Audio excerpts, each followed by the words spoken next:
It is the first Friday in February, and I would like to ask you, how are those New Year's goals going? Plus, what we're going to talk about in today's episode. Stay tuned. You're listening to the Wellness Simplified podcast. Simple wellness tips to help you improve your life without turning it upside down. With your host, award-winning fitness instructor, nutrition coach, and wellness expert, Susie Fevens. Welcome back to the podcast that I have already recorded, exported, uploaded, and scheduled once and decided that I absolutely hate it and I'm deleting it and re-recording it. So here we are. Today we're talking about those New Year's goals, whether you set traditional goals, maybe you listened to my episode a few weeks back about choosing how you want to feel in 2022. Maybe you go by your own thing, maybe you don't do goals at all. Wherever you fall on that spectrum, you probably have things that you would like to accomplish in the month, in the year, in the day, in the week, in the time that you're on this earth, whether you frame them as goals for the new year or not. There are things that we all want to get done. How are those things going? I can tell you for me, they're not going great. They are not going great. I had three main feelings that I wanted to embrace in 2022. One is the feeling of cozy. I've talked about cozy a lot. I love cozy. Cozy is something that I have been striving for more of for the past few years. That goal is going just fine because I can put on some snuggly socks and a big cozy sweater and I'm like halfway there. That one I'm not feeling yet. Everything else, okay, no, the second one was creativity, to lean into a feeling of creativity. And I feel like that one's not going too terribly badly because I have been doing some more art stuff. I've been practicing my modern calligraphy in the course that I'm taking and all of that. The one where I'm really on the struggle bus, which is arguably the most important one, is the security, the financial security. More specifically, we don't need to get into sob stories here about, a solo entrepreneur, wellness, fitness industry, pandemic. It's been a rough 2 years. And I say 2 full years because my situation started in February of 2020. In January 2020, I had the best month in business I ever had. I hit all of my financial goals and then everything went to shit. From there. So it's been 2 full years of being fully on the struggle bus. So that is a big one for me, and that's not going well at all. It is not going well at all. I have things that I'm working on, but it's a work in progress. It's not something that you can just wake up one day and it's solved. So if you are feeling like I'm feeling, as though there are things that you need to get done, but you don't want to do them, you're not alone. For instance, my monthly goal for January was to plan out all of Q1, like social media stuff and launches and all of that. And you know how much planning I got done? Absolutely none. Zero. I did zip. None. Zero. Like legitimately none.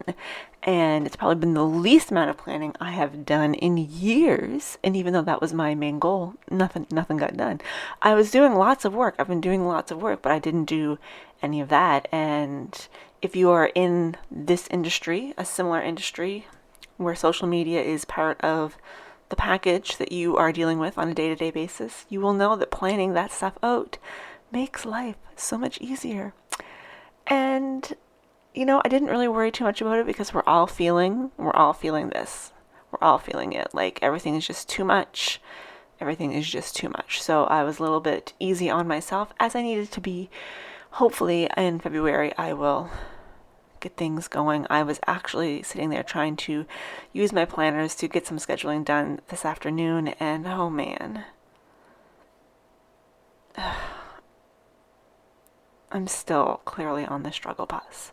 And that's ultimately what I wanted to talk about today is if you are on the struggle bus, you're not alone. You're not alone. And this is a big reason why I like to set those feelings for how you want to feel in a year over specific actual New Year's resolutions, because as long as I'm working towards having more financial security, and I haven't done the planning that I think will also help with that, but I've been out there doing my work. I've been teaching classes. I've been creating new experiences like my Disney Zumba and things like I'm out there doing the work. I am trying. I'm trying to get closer to where I want to be. I'm not there yet, but I'm working on it, and I'm working on my artistic creative side, and I'm working on these things to have more of that feeling, and I am feeling more like I'm tapping into my creative energy here. So there are lots of ways that we can still have those feelings without being at our ultimate goal, and I think I shouldn't have used the word goal there, but I think that's the whole point I'm trying to get across here is we're all struggling. There's a lot going on in the world. There's so much going on in the world. And even if you're in an extremely privileged place, like I am in a very privileged place and I recognize that, there's still a lot. There's still a lot. And if you're feeling bad about where you are in your goals, you need to maybe detach from that a little bit and lean into how you want to feel. And if you're not following what I'm putting down on this feeling thing, just go back a few episodes and it's called How Do You Want to Feel in 2022? And that'll explain it a little bit more. But, lean into that. Lean into that. And if you're not quite hitting those small, actionable goals that you're setting for yourself for the day, week, month, etc., as long as you are leaning into those feelings, you're still making progress. I think we need to be even more gentle with ourselves this year than we have in the last few years.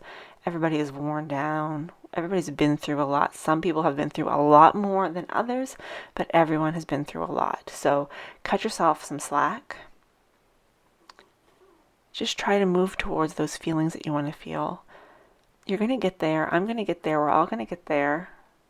Fingers crossed, sooner than later. But sometimes you need to step away from those really concrete goals, those SMART goals. That was a quote unquote SMART goals, because specific, measurable, actionable, realistic, timely, that doesn't always work. You can't always do that, but you can always lean into how you want to feel more of. That was a very poorly constructed sentence, but you get what I'm saying. So if you haven't made any progress on your 2022 goals, it's fine. It is fine. You know what?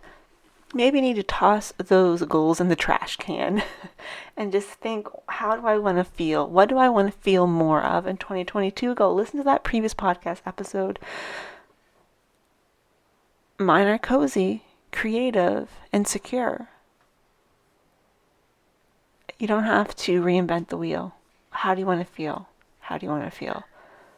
Don't let goal guilt get you down. Don't let the guilt get you down. I'm going to make that into an infographic. Don't let goal guilt get you down. Lean into how you want to feel. I'm wrapping this up right here because you know what? I got nothing left to say. Thank you so much for tuning in. I hope you are letting go of the goal guilt. And I will talk to you next week.